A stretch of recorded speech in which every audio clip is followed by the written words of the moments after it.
The 0-2 pitch, swing and a miss, struck him out. The Philadelphia Phillies are 2008 World Champions of Baseball. Good evening, everybody. Welcome back to another episode of the Phixated Podcast. I am your host, Mike Azzalina, and I'm joined by a guy who's very excited to talk about the Sixers tonight, Regz. That's right, baby. It's the episode. We got training camp or whatever they're doing now, media day, all kinds of good stuff. We're kidding. Our pets' heads are falling off. We're kidding. Please do not, Don't stop listening. Keep listening. Yeah. Keep listening. We're talking about the Phillies. We're talking about the Eagles. Do not turn us off. That was a joke. Please take a joke, everybody. Please take a joke. Regz, how you doing, bud? Hanging in there, buddy. It's been a week and a day already. It's been a week and a day. This week feels like a month. Oh my God. This day feels like a year. I need it to be like 3 weeks from now. Well, look, I think I don't want to rush it too much. No, it's purely work related. That has nothing to do with actually wanting to watch like playoff baseball and other things. Yeah, I am so excited for tomorrow. It's strictly work related. Understood. I'm just so excited to watch tomorrow. Yeah. I cannot wait. I'm so ready for playoff baseball. I am so ready for the excitement surrounding playoff baseball. I have set myself very low expectations that we will talk about as we move throughout the show. But before we get into it, Regz, it was great to see you this weekend. It was great to see you too. We played in a golf tournament against one another, for those wondering. And Regzy and crew beat our ass. Again, it was mostly Fairbanks, if we're honest. I was pleased with my chipping and putting, though. I felt like I had a pretty good day chipping and putting. I want to give you a nod here that you did hit one of the best shots that I saw all day on that par 3. That was probably my best shot of the day, was that shot. That was a fantastic shot. That's what makes golf so frustrating, is that, like, why can I do that sometimes? And other times, it looks like I have no possible hand-eye coordination. And it just makes me want to keep playing, because it's so much fun to hit shots like that. It's so much fun.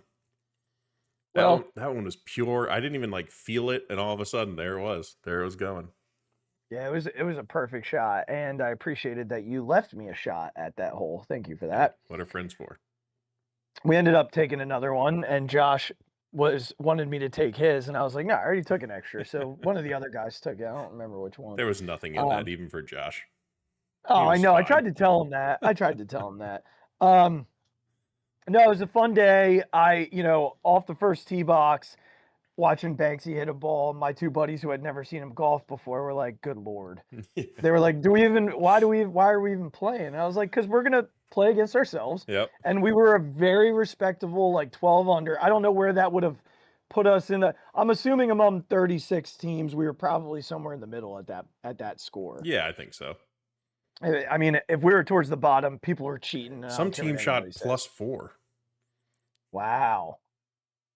I mean, we did bogey a hole, but yeah. that was super unlucky. It was that uphill par 3. Yeah. It was like number 4 or whatever.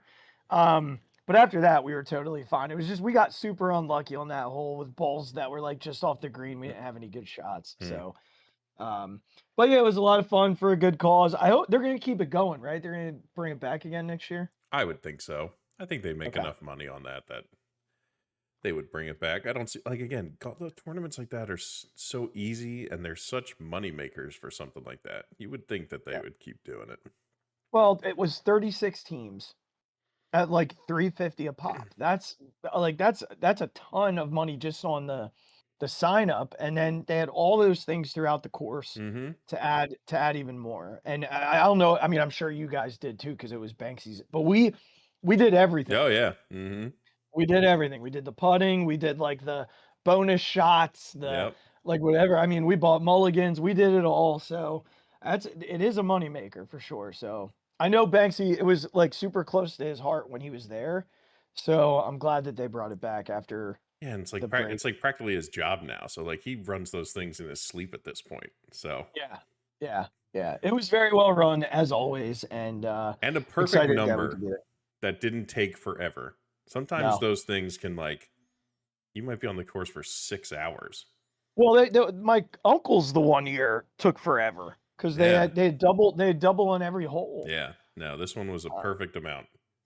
Yeah, we weren't. We weren't held up at all. Unfortunately, we hit into you guys a couple of times. The course is just too hilly. We couldn't see you. Nobody got more offended than Peter, and it was so funny. We loved it. Banks and I were laughing. Well, I felt badly. It was fun. You never really came close to us. You know how I get. Yeah. Like that bothers me a lot. I think one rolled up, rolled, not in the air whatsoever. I think 2 rolled up on us of the whole day. And I think the funniest one was Peter was going for a mulligan putt, and we were on the green, and someone hit it, and it landed like in front. Like we were a little farther up, so again, not in any danger. But it like landed right as he took the putter back, and like he almost missed the ball. And he like looked back. It was it was so mad, and then Banksy and I were like cracking up. We thought it was so funny. I think it was my drive. I think that was my drive actually. I think that was the one that I hit. Yeah. Well, I feel badly. I would never want to hurt anybody. You know that. No, you're fine. You know that. Well, Bud, we got a lot to talk about, and we've been trying to keep these shows a little more, time friendly. But we're going to start with the football team, the 4-0 football team that is doing exactly what Philadelphia wants. That is win. So, they're 4-0. Everybody's, happy about that, but giving us plenty to complain about on the other side of things. So let's just start with sort of a mini recap since we've last recorded. They took care of the Rams after being down to the Rams by a good number, by the way, 26-7 at the start of the third quarter, but came back, won that game after 2 blocked field goals. And then this week went into their house of horrors, got up early, and did the reverse scenario. Neither one was easy to watch. Neither one was enjoyable to watch. But here they are, sitting at 4-0.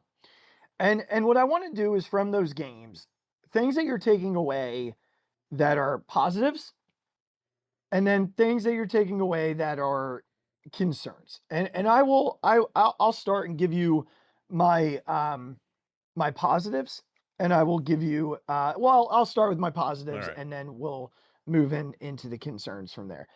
My positives, special teams. I'm gonna push aside the kickoffs in the Rams game. I just think that's something special that kicker did, because it didn't impact them in this last game in Tampa at all. But 3 blocks, 2 field goal blocks, and a punt block for 2 of those 3 for touchdowns in the last 2 games. Definitely seeing a positive on that side. Also, good field position in this game against Tampa, not as much in the Rams game. Again, that kudos to their kicker. That's been a positive for sure. Additionally, I'm still going with the defense as a major positive. I know what yesterday looked like, and I'll defend that here in a moment, because I do believe that's going to end up being a concern of yours at some point. You were not happy yesterday with some of the stuff going on. So I'll wait to see if it is. If it isn't, we'll still come back and revisit why. I just think they're making plays when they have to. And when people compare this group to the 2023 group, I just need us to remember how bad the defensive coordinator situation was in 2023. This is still Vic Fangio. There's still a lot of good happening on this defense. Injuries are going to take a little bit of a toll here. That's a concern that I have, and we'll get into that. From an offensive perspective, the one last positive that I'm going to give here is Jalen. And I know what the 0 for 8 in the second half was. I'm a little concerned that that shot to the head in the second half had something to do with what we saw down the stretch. But he carried them in the second half against the Rams. I know AJ made some miraculous plays, but Jalen also really took the ball and ran away with that game in the second half. And yesterday, he was 15 of his first 16. Again, before that play where his head bounced off the turf super hard and he was very slow to get up. I'm actually shocked they didn't make him come off the field at that point. He just wasn't the same after that. So those are my 3 positives. Special teams, the defense as a collective, especially Cooper DeJean, who just is everywhere all of the time at every point in the game. And I'm going to still lean into Jalen because without an effective running game and really poor pass concepts, route concepts, he's still getting the job done. So those are my 3 positives as we move out of the first 4 out of the first 25% of this football season. Yeah. So for me, I think I'm going to a couple things. Number 1, Quinyon Mitchell. Yes. I love him. And I think he's embracing the role of the number 1 guy. Playing like it, first of all, having a little bit of an attitude that all those guys kind of need, but not in a crazy way. He gets a little crazy sometimes, but he was great in this last game, like really good, and has been for most of these games. So I was really happy with Quinyon. I think from an offensive standpoint, my positive is that it's in there. Like, we're not completely destitute. Yes, would we love some consistency across all 4 quarters? Of course we would. Of course we would. And that is what we are essentially complaining about. We're not complaining about the offense's potential, because there have been plenty of games or stretches of games where we've just seen literally nothing. So in these past 2 games, at least we've seen what it can be. That makes us a little more angry because we're like, well, why can't this happen all the time? But we're not without, It's there. The play caller is showing the ability to lead the offense down the field in efficient drives. Jalen is showing the ability to run the offense effectively, make good throws, all without, again, one of my concerns, which is the running game. So all that is in there. There obviously is the search for consistency and not taking their foot off the gas because they think they've scored enough and now they can just sort of make sure they don't turn the ball over. That mindset will baffle me till the end of my days, and we may never get an answer about why it happens to professionals whose job it is to score as many points as possible. But it is what it is. So I think a positive has to be the fact that the offense can look like this. Now, a concern off of that is the consistency of it and the seemingly collective agreement to, from wherever it is, it certainly seems like a coaching thing. Maybe it's a Jalen thing. Maybe it's a combination of both, to get ultra conservative at times during a football game. They either don't want to turn it over. They feel like whatever it is, they don't feel comfortable anymore calling all the plays. Maybe defenses are adjusting and they're not being quick enough to adjust back. Whatever it might be. So the consistency of the offense is concerning. The run game is still concerning to me. I think it's beyond. Saquon, for what it's worth, looks healthy, looks spry, looks quick, all those things. I don't really see a ton wrong with him as a running back. A lot of our guys who are really good, are just getting beat. They're just kind of getting beat and not getting the blocks that you would expect a lot of these guys to get. So that's a little concerning from a run game perspective. And then I think from the defensive side, looking back at it, I think unfortunately the two really big plays were like your two rookies just making rookie mistakes, which is frustrating in the moment because of how it seemed to, get that game a lot closer than it had to be. But generally, like, Jihad has been playing really well and improving week to week. Makuba, seemingly the same thing. You don't want there to be these kind of gaffes, right? This is a pretty veteran defense. These guys are the rookies, right? They're coming in with a lot of expectations, and they're both getting a lot of playing time. So it's going to happen. I have to understand that. It's frustrating when it happens in a game like that where you're just dying to hold off the momentum and these huge plays, which I think two of the longest plays that a Sirianni team has ever given up on defense in his entire tenure as the Eagles head coach. So that's tough when two of those happen in the same game. But outside of that, I think the run defense has been okay. I think it's not, it's not dominant. And of course, the concern that everybody has is the pass rush is that very often it's just non-existent. And when it has to come from somebody, it tends to be the tackles, getting to the quarterback and not the D end. So, overall, I think everyone should be happy to go down there and come out with a win because it doesn't happen that often.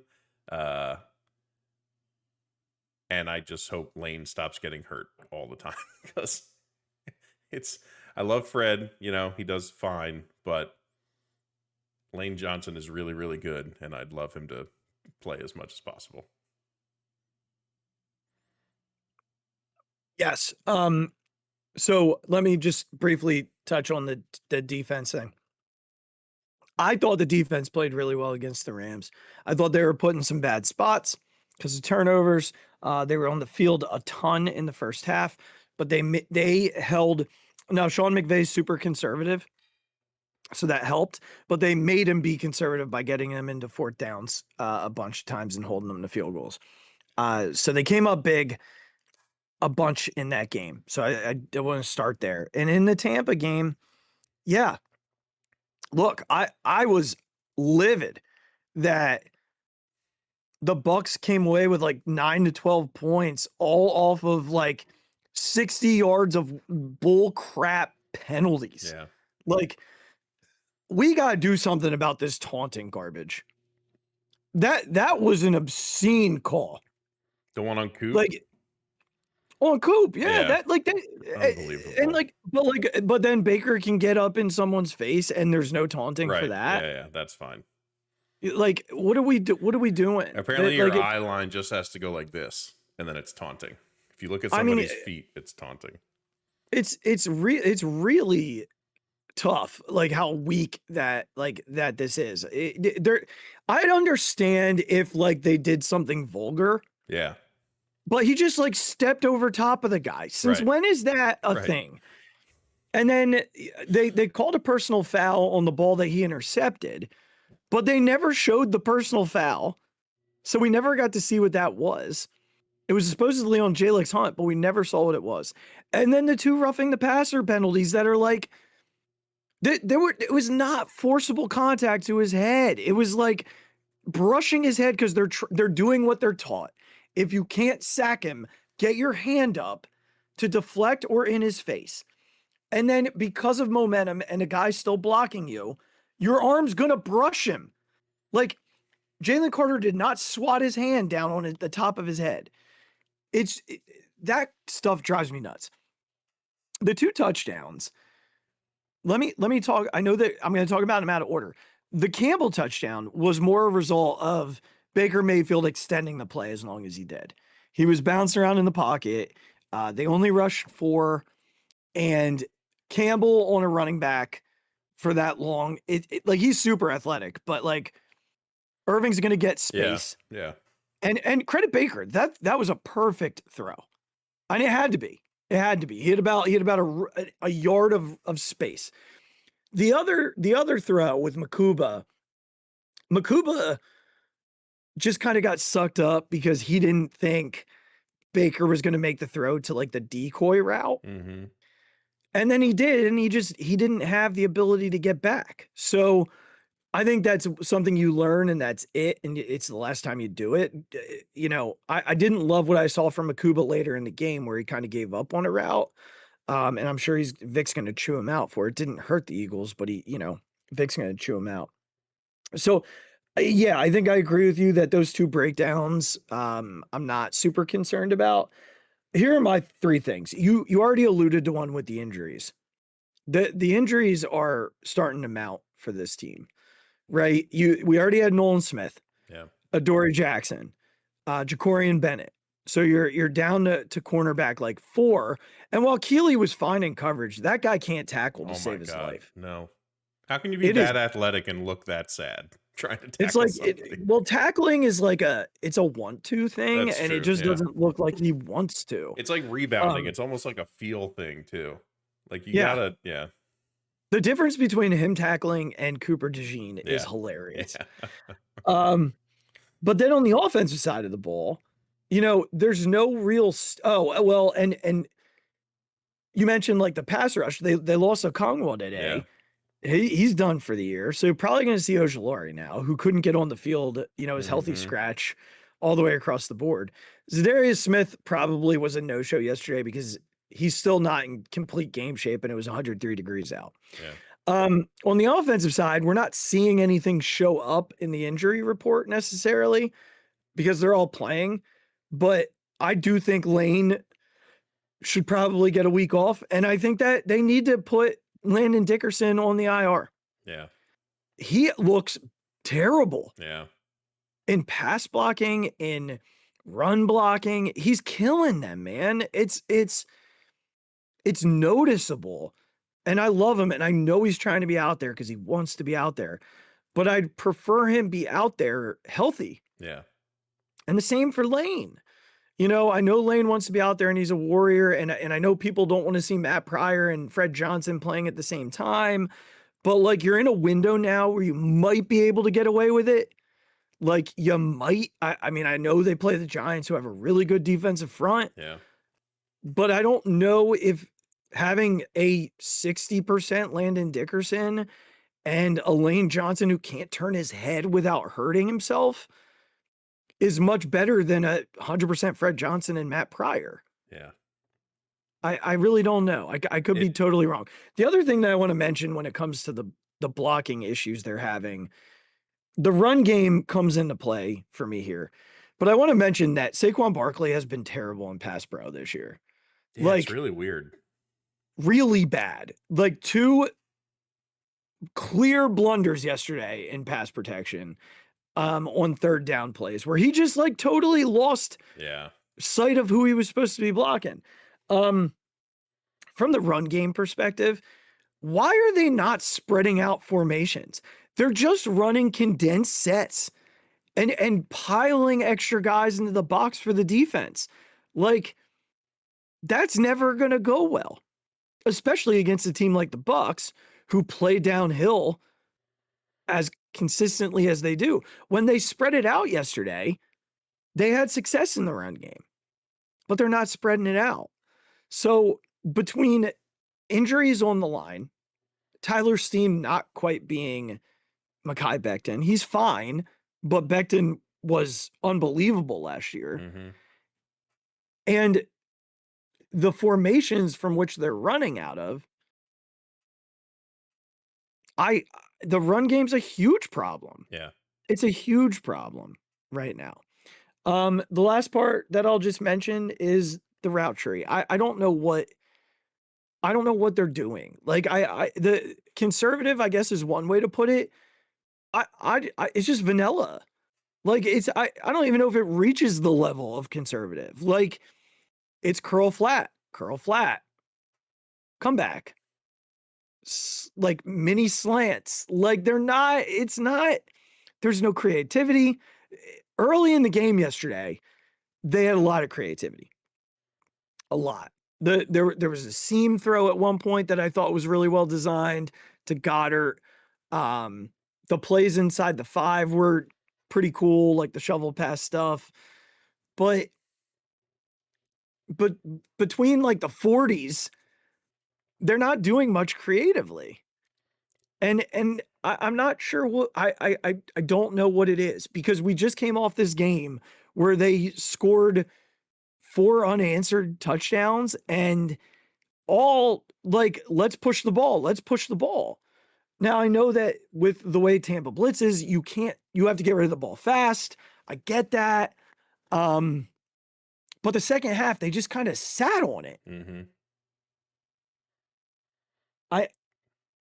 And that's leading to frustration from AJ Brown. Yeah. And I just don't want to deal with this anymore. Like, I'm so tired of, like, he knows what he's doing and it's annoying. I love AJ. He's the most talented player on this team. But like, it's kind of exhausting, AJ. Like, we get it, man. We know you want to win, but we know you want the ball. You want it, like, we know. But like, your little veiled tweets, and then you're gonna be like, "Oh, I didn't mean anything by it." Shut up. I love you, man, but we're not dumb. Somebody's got to take his phone for the first like 4 hours after games. Yeah, like, what are we doing? And then he's gonna be like, "I don't know why you're asking me about it." Well, because, man, like, you know what you're doing. You know what you're doing. Yeah, mine is, I think there's obviously this section of the playbook that Petula like gets into when he's like, he just doesn't want to be wrong. He's like, all right, we just did a bunch of good stuff. I don't want to mess it up. You know, like, I don't want to mess it up. I don't want to take any more risk. We've done enough. Like, we tried our little variations off the tush push. We got 2 shovel passes.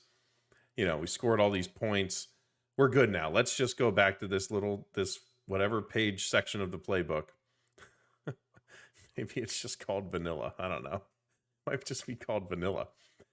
But like you said, it's all those route trees. It's all those plays that just are nothings. And defenses are just going to, like, they're not difficult to suss out or be ready to defend. It's just, there's nothing about them that makes it difficult on the defense.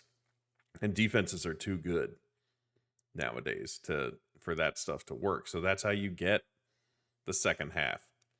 And I just don't understand. Like, that should be for, if you're up, here you go, Kevin, if you're listening. If you're up 50 with a minute left, you can use that part of the playbook. Other than that, like, go score 60 points. Who cares? What are we so worried about? Yeah. What are we so worried about?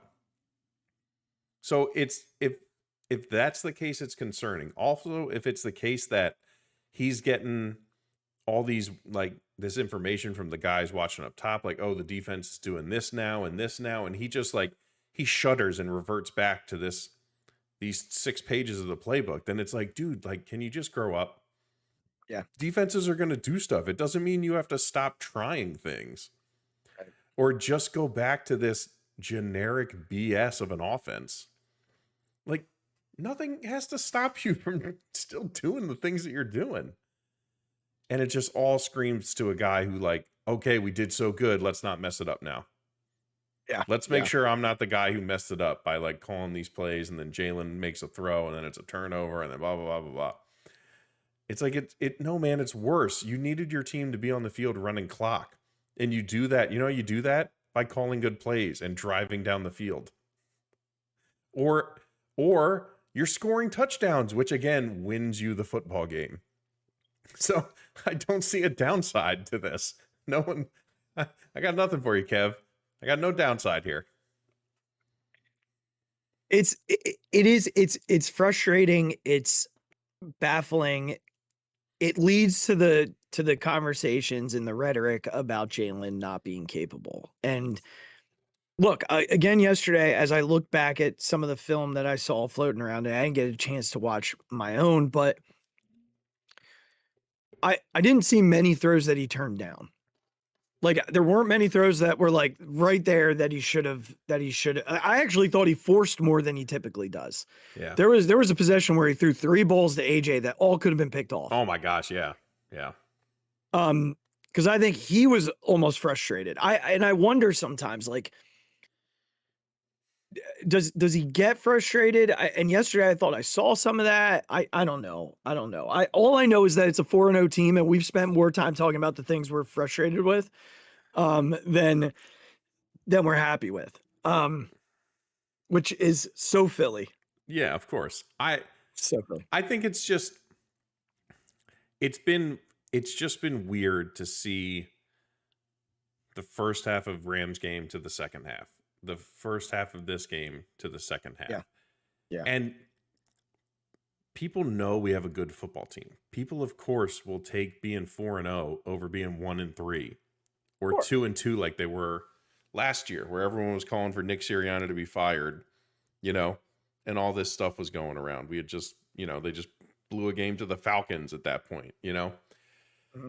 So it's obviously good, and it's good that they can continue to win against decent competition, not having their A game for 4 quarters. Right. But the more and more weeks that happens, the less time we have to convince ourselves that, we can figure it out. And we see, and I think people watch a ton of football and they see really good teams that click for 4 quarters. Like you saw Detroit, right? Score 50 on Chicago. Chicago's not a world beater defense, but they put up 50 points. Yeah. And when those guys get rolling, they don't take their foot off the gas. They're like, they want to score 70 if they can in every game. Yep. So, and I think it's just that kind of stuff. And I think ultimately everyone's always just going to be a little bit upset that we don't have a McVay or a Shanahan that's in San Francisco, like a guy like that to lead this offense. And we talked about that a little bit in an episode or two ago, that's not who Sirianni is, and they've yet to hire somebody or find that person. Again, I honestly think Shane Steichen, they keep kind of playing close games, so he might be in Indy for a while, but a guy like that who clearly felt like got into a groove with this offense and could call the plays, and they just haven't hired or found that true innovator, and again, there just aren't that many of them. Like, you're asking for Sean McVay and Kyle Shanahan are like generationally good offensive play callers and schemers. Yep. So there's not a ton of them hanging around. No, the one like you mentioned Steichen, who I think is going to stick around in Indy. I do think Mike McDaniel is going to end up getting fired, and that might be the guy that you have the conversation about if things keep trending the way they are with Patullo. But again, we're talking about firing an offensive coordinator when the team's 4-0.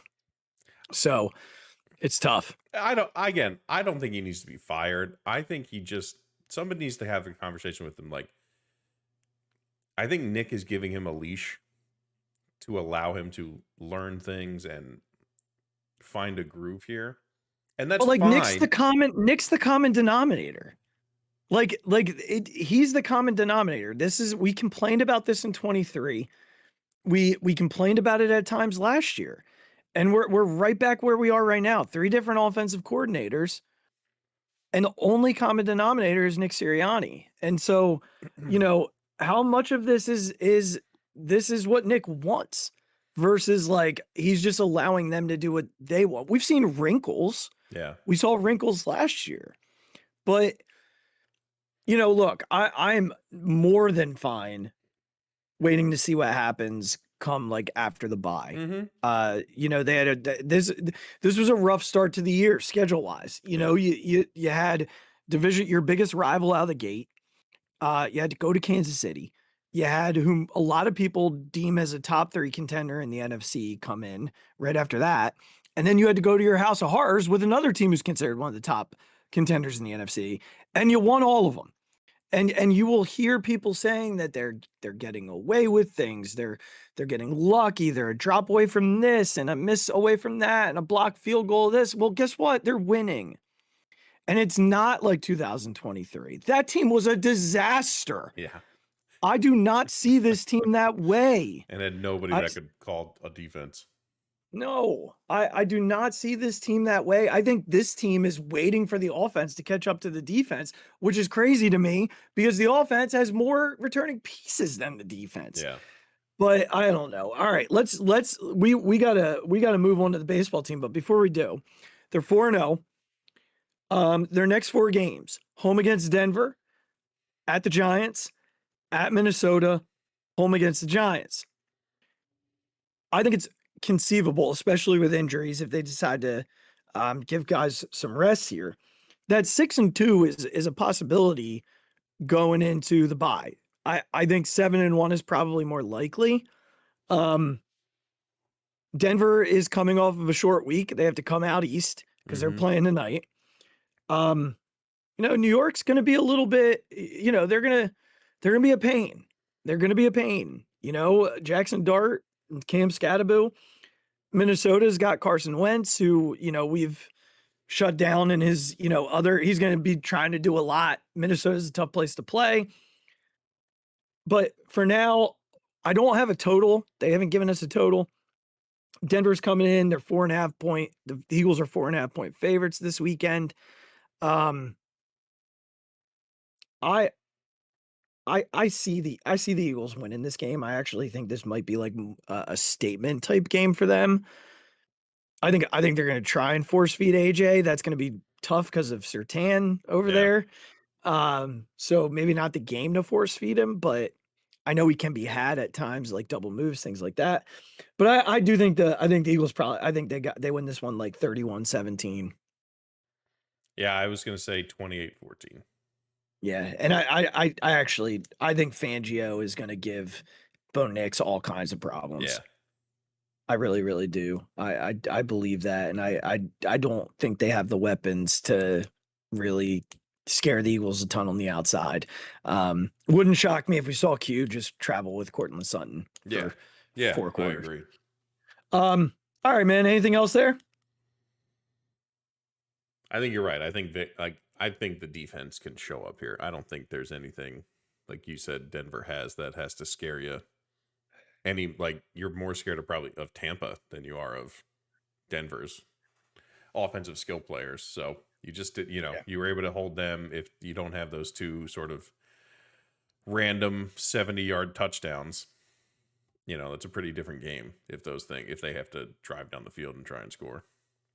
Is there anything that could happen aside from 0-4 in the next 4 that would freak you out? Like if they went 2-2 and went into the bye 6-2, especially how banged up they seem to be right now, would you be okay with that? If they lost to Denver and Minnesota. I think if that's the 2-2, I feel a little better. I still think the Giants stink. I know, Jackson Dart, okay, cool. But they just lost their best player on offense in Malik Neighbors. Yeah. I get it. They still won the game last week, but I want 3-1. I think they lose in Minnesota, and I think that's perfectly fine. If they don't get blown out, and you play hard, I'm fine with that. They're going to lose eventually. Everyone has to come to terms with that. It's going to happen. Yeah. Minnesota, like you said, still has a pretty good defense. All the things. So the good news is that Washington's schedule is about to turn up on them. And they're 2-2. Dallas is 1-2-1. The Giants are 1-3. The Eagles have a nice little early cushion. Yeah. And certainly I do think that'll grow as time goes on. All right, baseball time. Yes. Regz, let me ask. We're going to save the Phillies conversation for the end. Do you want to do you want to take a look back at my bold predictions first from the preseason? Let's do that. Yeah. Or do you want to do the playoff bracket No, first? Let's do bold predictions first. That's how we'll wrap the season up. All right. Here we go. We're going to start with the silly ones. I did not have coffee with Jose Alvarado because he got suspended. I blame that on Jose more than you. Yeah, absolutely. We did not have 7 beers at the games together this year. We didn't even have 1. We had very weird schedules. I mean, I've told you this off the air, but there's a very real chance that we're probably giving ours up next year. Yeah. We just don't. Our schedule is so crazy nowadays. It's just, and even this happened Sunday. Like we had tickets to the last game, and Cole and Angela didn't get home till like 3:00. Cole was playing an hour away for baseball. Yeah. And we looked at each other. We're like, the boys are hot. They've been outside all day. Like, we love obviously going, but it's just an hour and a half drive to be late already and all the things. So, well, we didn't go on Sunday either. So we'll figure out games that we're going to go together and like sit next to each other. And then you and I will fulfill that. Here's the thing, buddy. If they do what they should do in the postseason, then we can at least grab 2 in the NLCS and 2 in the World Series. That's right. So that's right. All right. So that did not come true. Justin Crawford did not debut in June. He did not debut in June. I had Bryce Harper, Bryson Stott, Zach Wheeler, Alec Boehm, Trey Turner, and Chris Sanchez as the Phillies All-Stars. One of those was right. So that's good.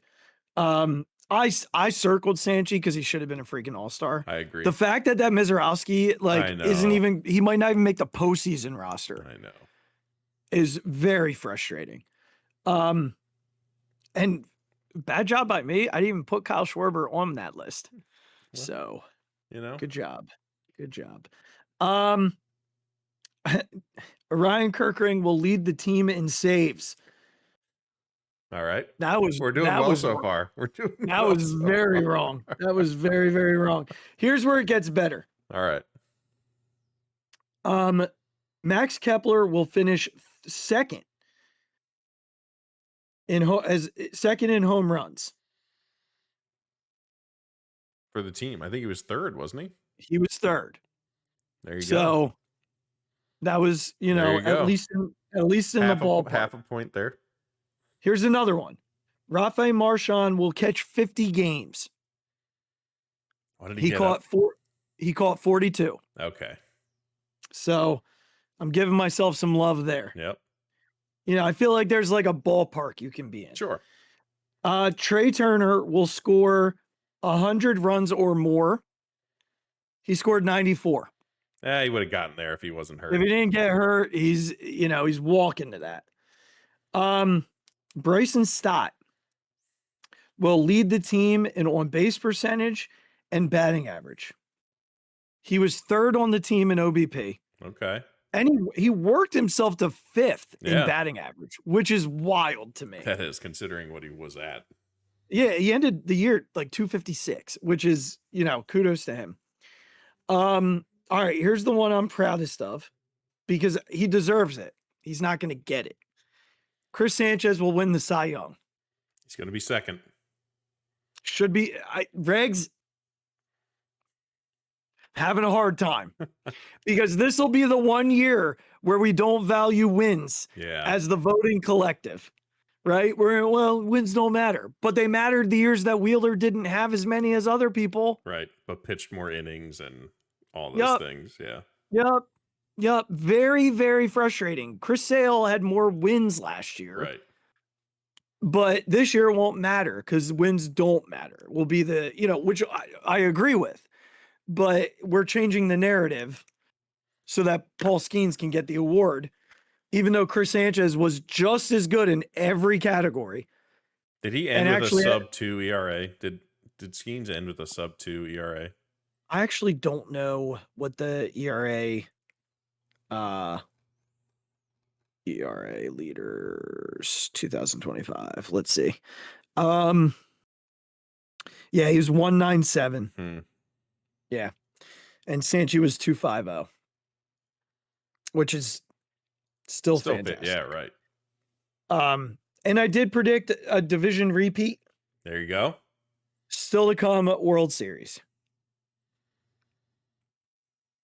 Not great. They're bold predictions, though. You got to go out on a limb sometimes. Yeah, I mean, there were some places where, I'd say it's really, really hard.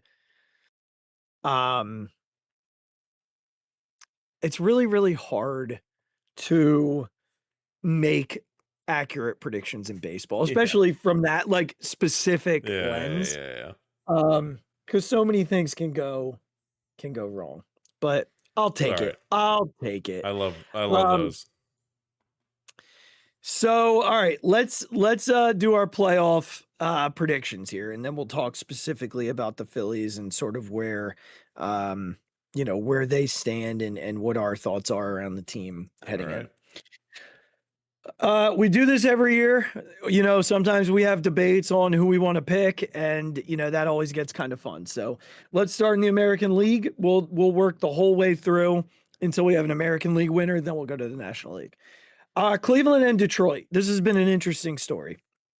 Detroit has been awful for a long stretch here. Cleveland has been as hot as anybody in baseball. I don't know, man. I don't really care. I think it's like the most boring of all the series. Yeah. I think Detroit will probably win the Scooble game and then lose the other two. I feel like it's going to be Cleveland, but I don't know. Yeah, I think that's exactly what I was thinking. 2-1 Cleveland. Okay. So they'll move on to play Seattle. We'll jump back to that. Boston's heading to New York. New York's been one of the better teams down the stretch here, but Boston has had their number. The game one matchup is going to be awesome. Max Fried and Garrett Crochet is one of the best like pitching matchups like that the first round will have, period. Mm-hmm. Maybe the whole postseason if we're really, calling a spade a spade. I don't know, man. I think Boston might win. All right. It's really tough to not think Crochet is going to pitch well in that first game. I don't know. I think like my first initial reaction is Yankees in 3. I don't think anybody's winning, 2 in a row. The first 2. No, this is going 3 for sure. I'm going to be listening to this on my way to South Bend on Thursday. Yeah. I'll say Yankees only because of how they hit at that place. It's just such like a wiffle ball field. It's wild. Yeah, I still think Boston probably ends up, I think they end up taking it, but I'm willing to put down the Yankees because I don't have either team beating Toronto anyway. Yeah. So yeah. All right, Cleveland, Seattle. I mean, it feels like Seattle hasn't lost since they were in Philly. It's the kick in the butt they needed, I guess. I do think they won like 19 of 20. Yeah, I like they have not lost any games. It's been the quietest dominant run that I believe I've seen in a while. Are you cool with Seattle over Cleveland in a best of 5? Yes, I am. But if let's just say Cleveland wins the first 2. Let's just say they sweep out Detroit. Like that's a team I feel like might be the momentum team if they can just keep it going. I don't think they'll beat like the 23 Diamondback type of thing. I don't think they'll beat Seattle, as it stands right now. But yeah. And again, I think if it goes 3 games for Cleveland against Detroit, I think it's a little bit different. But if they just come out and beat Scooble and then beat the Tigers again, they might just roll for a little while. Yeah, that Seattle pitching is just it's really good though. Yeah. It's really, really good. All right, New York and Toronto. I don't know, man. I feel like this is gonna be like early 90s all over again, where it's like Seattle and Toronto. Mm-hmm. Like I know that New York's facing both divisional opponents like at the gate here. I kind of just want some new. I feel like it's Toronto. I agree. Yeah, I think it's Toronto here. All right. And who do you got coming out of the AL then? Seattle or Toronto? I think it's Seattle. I think that pitching is just so good. And that offense, they still have. And there's enough on offense, like with Suarez and obviously Raleigh. Arozarena is a huge playoff guy. And like, we're not even talking about Julio Rodriguez, who can or JP Crawford. Right. Julio Rodriguez can be the best player in a series if he wants to. Yeah, they're a sneaky good baseball team. Yeah. That I think is gonna kind of move through these playoffs. All right, over to the NL. The Cincinnati Reds, who, if you want to talk about limping in as a 6 seed, like this is a team who's like 40-40 in their last 80. They're under 500 in their last 40. Like they're not playing good ball. The only reason they're in is because the Mets sucked more than they did. Yeah. Playing the Dodgers in LA. But all of that being said, the Reds can't hit at all. Like their lineup is Spencer Steer hitting cleanup, essentially. But here's what they have. They have 2 really good arms at the top of their rotation with Hunter Green and Abbott. Yeah. And it's still Terry freaking Francona in the dugout. And he is one of the best managers in the sport and has been for a long, long time.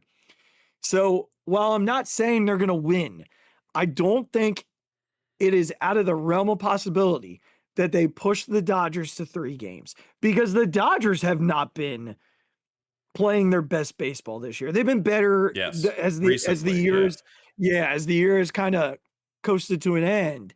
When they needed to win games, they won some games. But it is not out of the realm of possibility that Hunter Green goes and shoves tomorrow night. Yeah. And the Dodgers have their backs against the wall because they couldn't hit Hunter Green, right? I still think it's LA. Yeah. But I don't think it's going to be easy. I agree with you. I don't care what happens. Get this to 3 games. So Shohei has to pitch. Yeah. Yeah. All I need.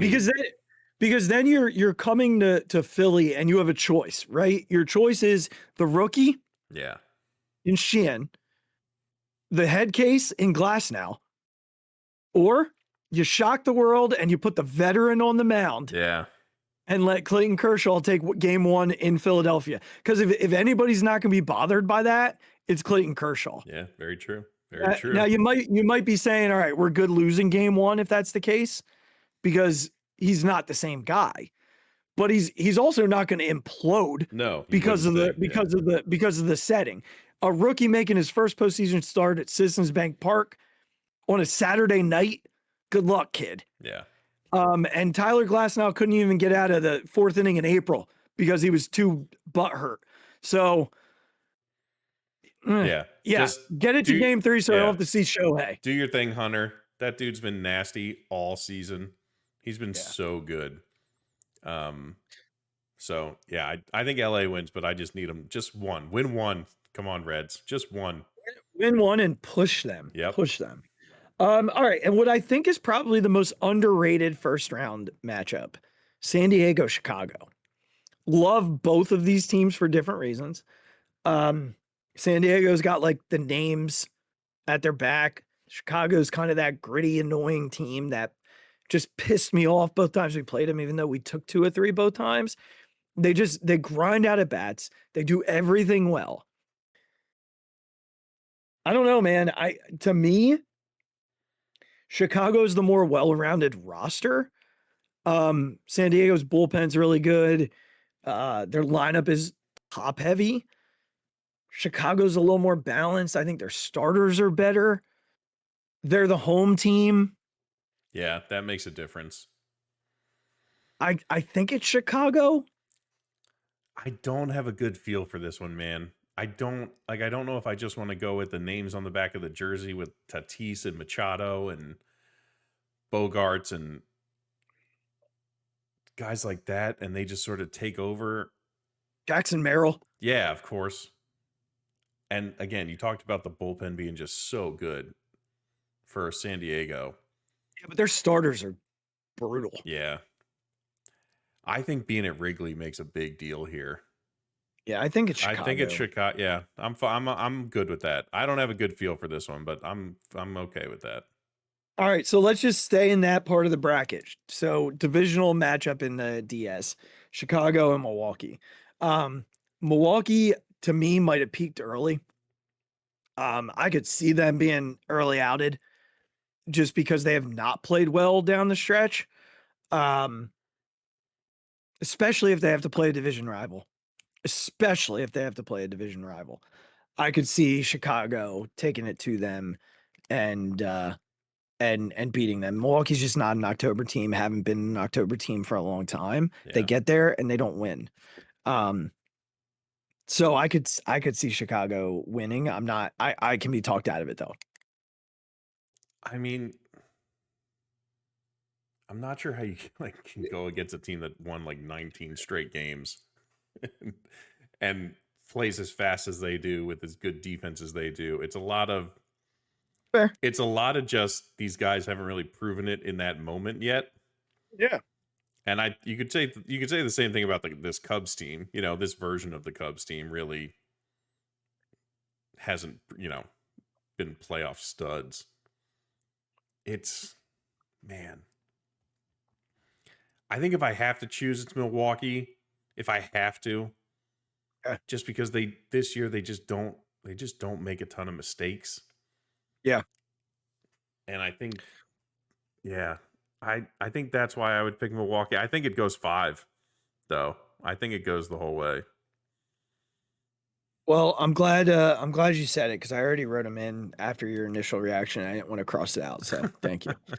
All right, so that brings us back to the top of the bracket, the one that matters more to us, LA and Philly. The Phillies won 4 of 6 this season. They had to win some games on the back of the LA bullpen.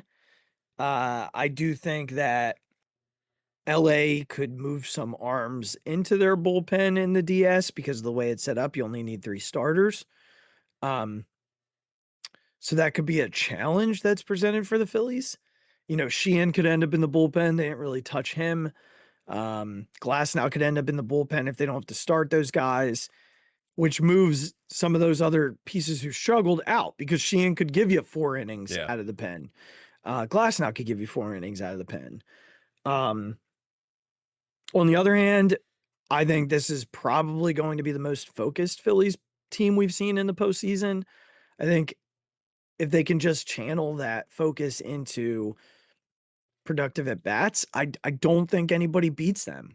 I really believe that if the team who has been here from mid-July when they got swept by the Mets until the last week, I know it's been hard to watch offensively. I think naturally you just shut it down at some point because you know what's in front of you and you're really kind of done playing games at that point. Like, there was really nothing left, unfortunately, for them to play for when it got to a certain point. I think everybody knew that the 1 seed was kind of, after that Marlins loss, sort of out of reach. But the fact that they battled and won 2-1 yesterday, like in a game that didn't mean much, shows that their head's still in the right place. I don't know, man. I don't love a Dodgers matchup in the DS. But I'm also kind of hoping that the Dodgers are just a little burnt out. They played a lot of baseball. They haven't been great this year. The Phillies have kind of had their number. I feel like it's a hungry team, and I think they're going to win.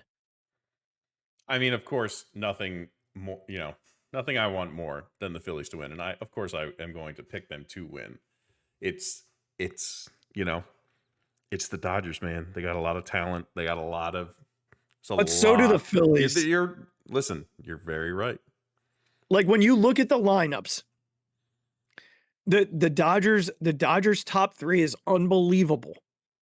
But like after that, those guys, like it's a different team. Yeah, that's true. They're a very top heavy roster, very top heavy.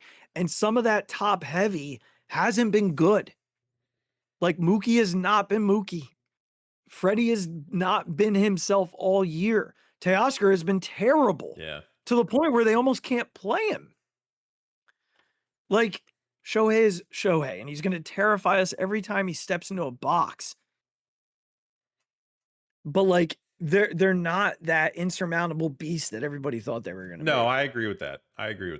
I think it's the Phillies. I think, like you said, I just need the focus and the at-bats, and I just need everyone thinking that this is not a me moment. This is a us moment. Yeah. And that means taking a walk, Bryce Harper. not swinging at everything that's thrown your way all the time because you feel like you have to be the guy. I'm going to get to that. That's going to be one of my concerns. And it's really not as much about Bryce as some other things, but I'm going to talk about that. So like stuff like that. Get the next guy up. Everyone's been playing good enough. Get the next guy up. Keep it churning. Don't let these teams breathe because you have the lineup that can do that.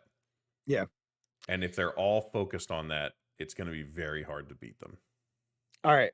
Let's talk. We'll get more into that here in a minute. Philly, Milwaukee, NLCS.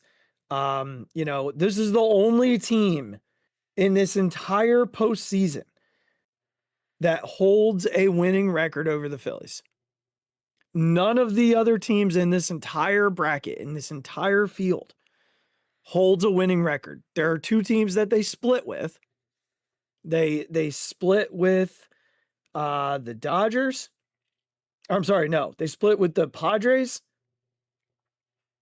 And I lied. That is actually all they split with. They swept Cleveland, 2 of 3 from Detroit, swept Seattle, 2 of 3 from New York, 4 of 6 from Toronto, 2 of 3 from Boston, 4 of 6 from LA. Oh, they split with Cincinnati. They did split with Cincinnati. So split with Cincinnati, split with San Diego. The only team in the field that has a season series win over the Phillies is the Milwaukee Brewers.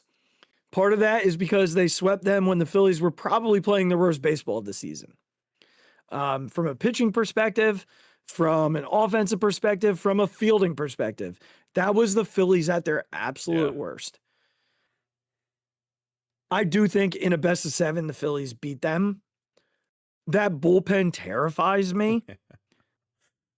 And their leadoff hitter terrifies me. But outside of that, I just think the Phillies are a better team. I agree. I think this is, again, you hope this is where that focused mindset just continues. And they're just there to do their job and beat this team and beat teams like this. Yeah. They're obviously a scrappy team. They're a fast team. They play great defense. So all the things that you want a team to do in the playoffs, this Brewers team can do, maybe outside of the hitting part of it. But I'm with you. I think in a 7-game series, I think that getting swept at home by the Brewers, like that shouldn't have happened. That shouldn't have happened. No. And I just think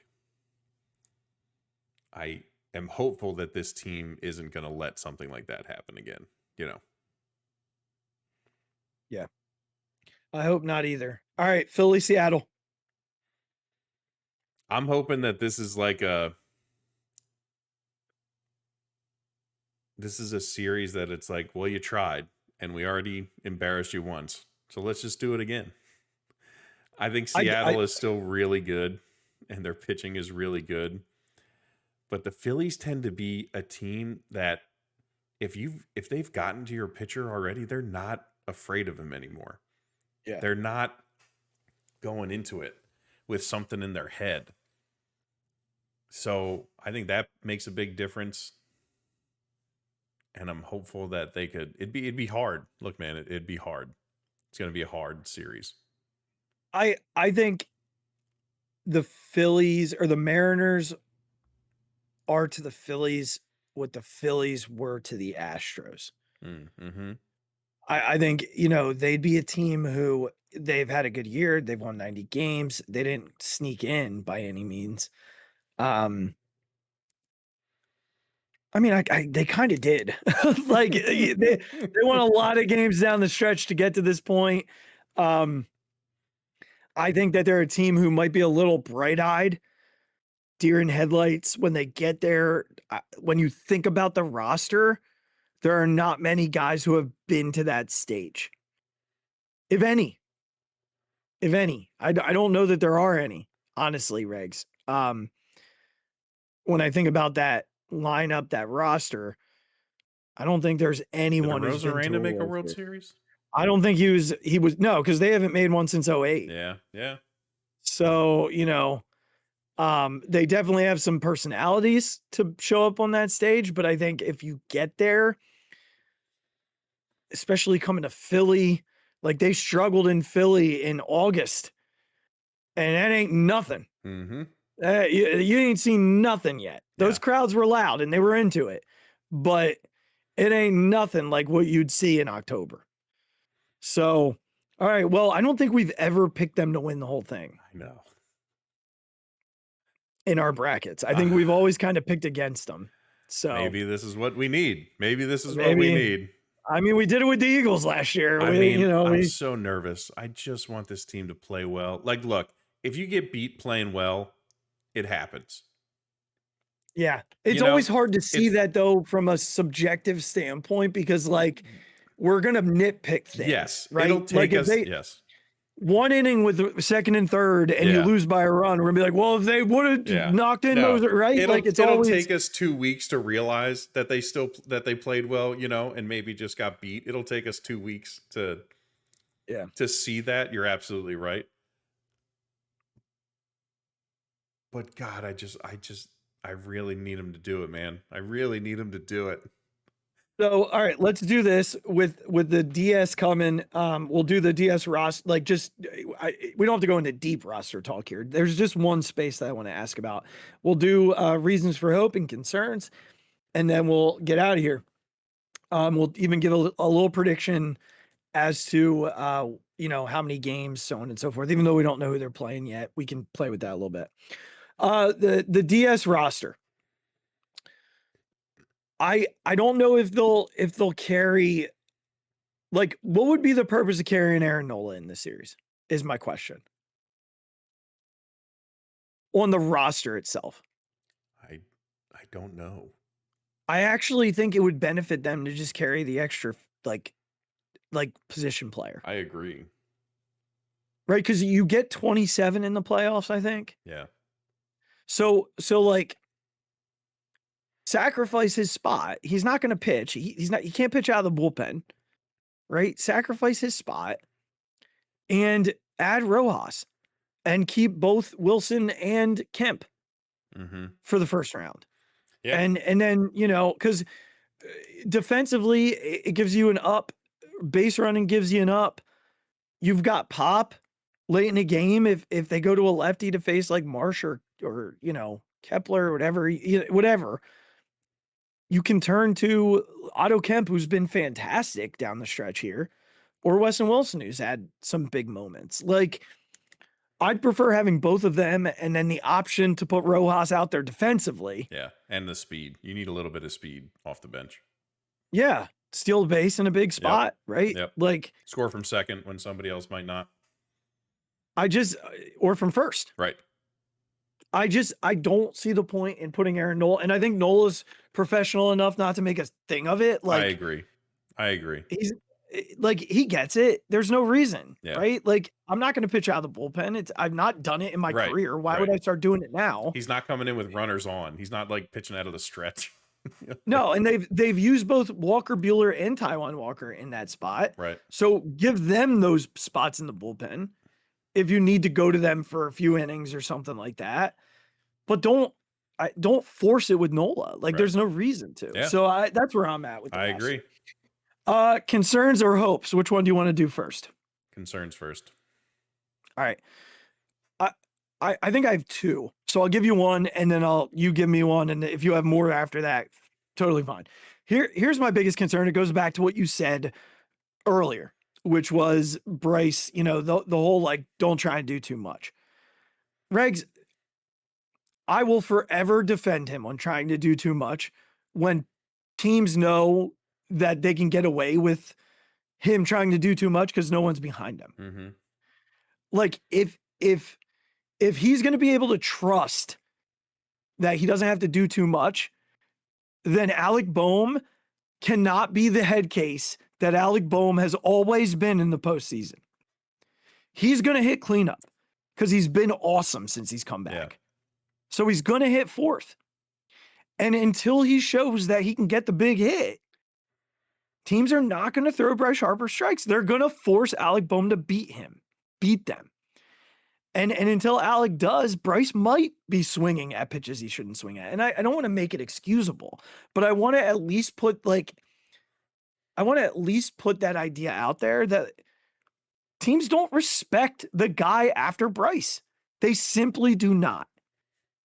And the Phillies don't have a guy to put in front of Bryce. The Bryson Stott failure at the top of the lineup completely imploded the Kyle Schwarber after Bryce Harper thing. Yeah. And while Bryson has been better, I don't think you can just throw him in the leadoff spot in October. You got to go with what's been working, and that's been Trey Turner, Kyle Schwarber. Mm-hmm. I also do want Trey Turner, Kyle Schwarber, Bryce Harper to get the most at bats. But they need Alec Bohm. And I don't need him to get a hit every time he comes up, 2 outs. Like, I don't need that. What I need is competent at bats. What I need is, if you do make a big out, that you're not out there slamming stuff. Yeah. That immediately we know you are done. Like, the second he starts throwing a hissy fit and acting like a kindergartner at recess who didn't get a turn to kick in kickball, we know he's done. He's spent. He's not worth anything the rest of the game. Yeah. And if we know that, you can damn sure know that the manager of a Major League Baseball team in the other dugout knows that. And Bryce Harper's not seeing another strike the rest of the series. That is my biggest concern in the postseason. Yeah. We can say whatever we want about other guys chasing, other guys doing this, other guys doing that. But it is the guy hitting behind Bryce Harper that controls everything else this entire postseason. If they're competent, they have a shot. If they're incompetent, they might be out before the end of the week. Yeah. Your number one concern, my friend? I think I think what you said is exactly true, and obviously why I brought it up earlier. I think I still have a little bit of concern with the bullpen. I think in certain places, I am confident Duran will turn it on and be focused and ready to go. Robertson still scares me because he can't pitch back-to-back days. Kerkering, despite his pretty good inning right in the 10th the other night, hasn't been great over the last little while. Strom has looked pretty good. He's sort of bounced back and has looked pretty good. I'm happy about that. And our guy Tanner, like, I'm just hoping that he can continue to be this guy in these high leverage spots. He's they brought up a stat on Phillies Therapy about like how he's got almost like a 400 OPS against difference in high leverage spots versus low leverage spots this season. Wild. It's wild. And you just hope that that can continue. Not a guy you typically see in high leverage situations. And so I just hope that they can pitch well, that they can keep them in games. You, of course, want them to be perfect, but this is baseball and life. Nothing is perfect. You just hope that there's no enormous blowups. Like we saw last year that guys are giving up 3-4 runs in like an inning.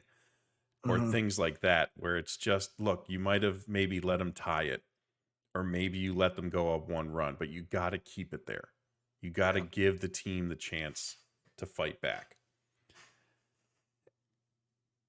And I'm hopeful, but it's a concern, man. It's a concern. Okay. So I wish I had a different one, but I don't. That's my only other concern. And listen, I'm with you on Duran. I'm with you on Strami. I'm not with you on Robertson. I still trust him. I think, he's had some moments, but I think postseason wise, I think he'll be okay. There's just something about him this time around that feels better. And I don't know that you need him to go back-to-back days, especially in the first round because of the way that it's spread out. I also think that Walker Buehler will be a little bit of a weapon in the postseason. I worry a little bit about his command out of the pen. I think Max Lazar has shown moments where, you might be able to steal an inning from him. My biggest concern is Orion Kerkering. Yeah. He was so good earlier this year. And I don't know where it all turned on him. I couldn't even tell you the moment. I don't know where it all went awry. Now, yes, the other night was great, but that was the Twins. Yeah, sure. Of course. That was the Twins. You're going to need Orion to face Mookie Betts at some point. Or you're going to need him to face, an Aaron Judge at some point. I don't know that you can get more than one inning from Duran. We haven't seen that. I don't want to.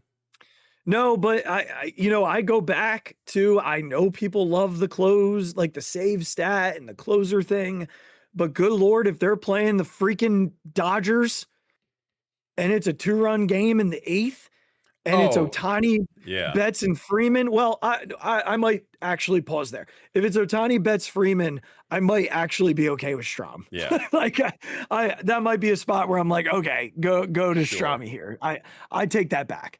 But you get my point, right? Like but that leaves the 9th for a Kerkering, a Robertson, a Strahm. Like someone else has to get those 3 outs. And it's not that I don't trust the pen.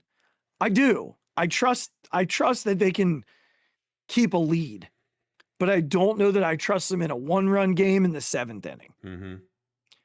I trust them in a 3-run game in the 7th inning. I trust them in maybe even a 2-run game in the 8th inning. But as the lead shrinks and the innings get longer, I do worry. So there's a lot of pressure on Sanchi and Mac or Jesus and Ranger to get you through 6. Yeah.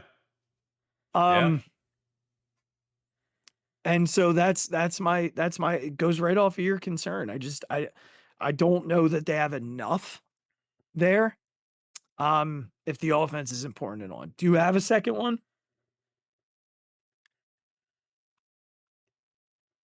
If not, we'll go to the hope. No, I think we've covered the 2 biggest ones. All right. Reasons for hope. I'm just gonna say both of them at the same time. It's the starters and the stars. Yeah. I know the Wheeler thing. I get it. Like it sucks. It sucks. And I think we kind of thought the wheels were gonna fall off after that. No pun intended at all. And they didn't. I think like this team, I could put reasons for hope as grit and just their ability to just continue to bounce back and their resilience all year long with all of the things that have gone wrong for them. I believe in Chris Sanchez.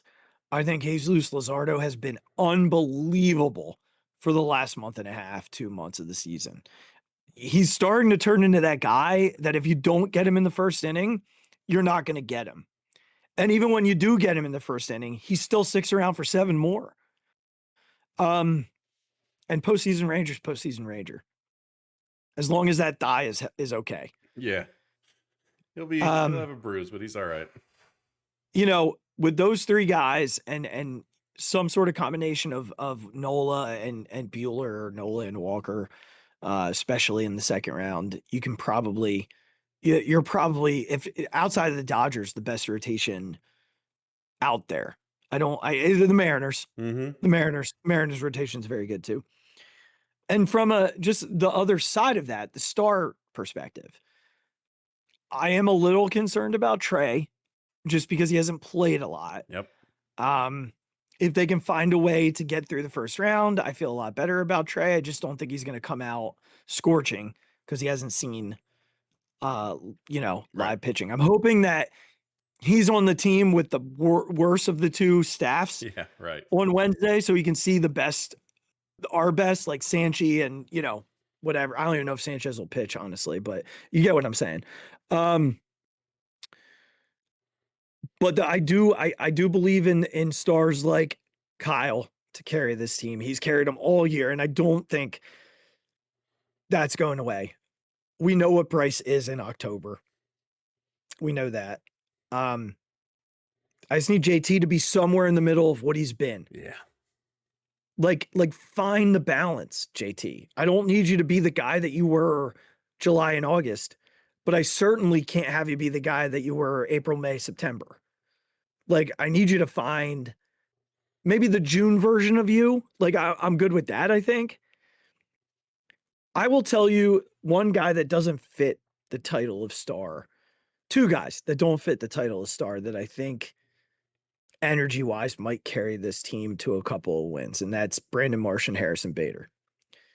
They're like my new version of the Bash Brothers, and I think that their energy and Harrison Bader's ability to hit in big moments just might inject what this team's been missing the last few years. They had Bryce in 22 who gave them big moments. Kyle gave them big moments, but it was always those two as stars. And they didn't have the role player having any big moments. Well, Reese gave him some big moments, but then Reese left and the role players sort of like drowned out.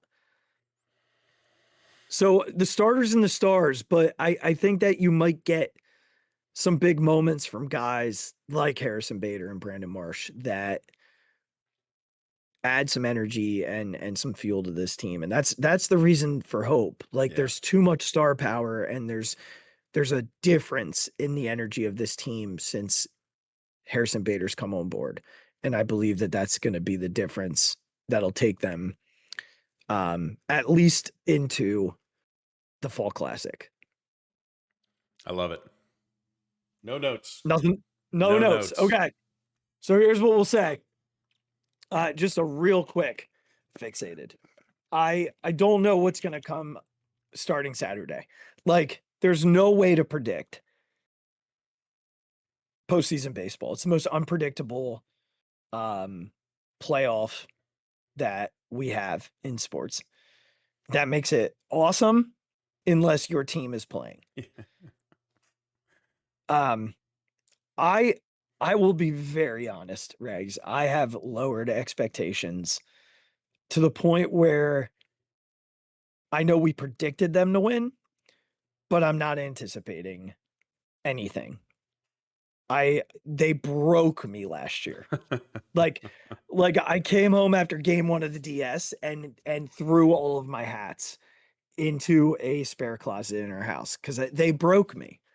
So while I'm excited and I'm going to enjoy the ride, I have not placed expectations. I know that sounds silly because we just picked them in our little bracket thing, but in the back of my head, I'm sitting here like, I don't know that that's happening. Because I don't know anything that's happening on what I wrote down. Yeah. We might be texting tomorrow and every team we pick loses game 1. Mm-hmm. Because that's the way the baseball playoffs work. What I am committing to is enjoying whatever we get, whether it's 3 games or 15 games in the postseason. I'm going to enjoy every single ounce of leftover postseason baseball that I get. 6 months goes faster than we think it does. We're like, oh, it's such a long season. But I can remember sitting here making these ridiculous predictions. I remember sitting here and killing the Max Kepler signing. It flies by, and we just had a 96 win team. They drove us nuts, but they won 96 freaking games. Mm-hmm. And we should not sneeze at that. We should not blink. We should not take it for granted. And so I'm trying to take my very calm, composed, and level-headed regular season mindset into the postseason and just appreciate every pitch, and enjoy every single moment. And I encourage everybody else to do the same. If they lose, we will lament it. We will rage fit it. But while the games are on, enjoy it, soak it in. It's not often that you get this kind of a ride. Back-to-back division champs. Hopefully we get another league championship and please God, please, just all I want is a World Series. I just want one more. Just please. I need this team to win a World Series. I need it. Oh man. I need it. I don't know that I'm going to be okay. I take back everything I just said. I take it all back. Oh, well, I'm just going to be a Rick, so, Yeah, Regz, I read something today that the Flyers have moved their preseason game up to like 3 or whatever, or noon or something. I can't remember what I saw, but that makes me think they might be the 7:00 game on Saturday. That would be awesome. It would be fantastic for me because I'm going to be at Notre Dame, and my only other option was listening to the game while I'm at the game. Oh yeah. If they're like the 3:30 start. Yeah. So I think if the Dodgers win, they'll be the 7:00 game. Yeah, I would imagine. I would imagine that would be the case. And then Monday is at 6. From everything I've seen, they're going to play at 6. So, well, man, we have gone 6 months. We have done, I don't know, 20 plus shows at this point, recapping games and complaining and all the above. We've gone through the injuries. We've gone through the slumps. We've gone through the peaks. And we are finally at October. Any final words? I mean, I love playoff baseball.